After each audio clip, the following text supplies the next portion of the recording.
All right, here we have an athlete preparing for a game. They put on their gear and done their warm up. And now it's time for one more routine, stretching. Typically, athletes stretch before physical activity to avoid injuries like muscle strains and tears. But does stretching actually prevent these issues?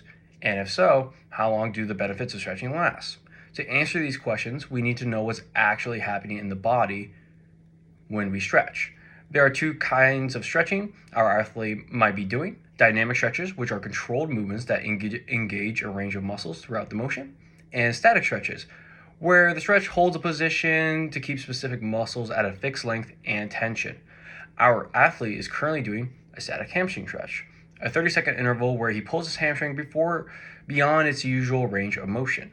However, while we often think of stretching muscles like stretching a rubber band, muscles are actually comprised of various tissue types, which interact to make a complex material. Let's see this in action. At a large scale, this hamstring stretch is pulling on layers of protective tissue, as well as the tendons that connect this muscle to nearby bones. These tissues contain elastic proteins like collagen and elastin, which allow them to slightly elongate over the duration of the stretch. At the smaller scale, these skeletal muscle fibers are comprised of millions of sarcomeres and the smallest contracting unit of muscle tissue. And when those tissues have been stretched out, they retain their strength at longer lengths, allowing our athlete to take full advantage of his improved range of motion.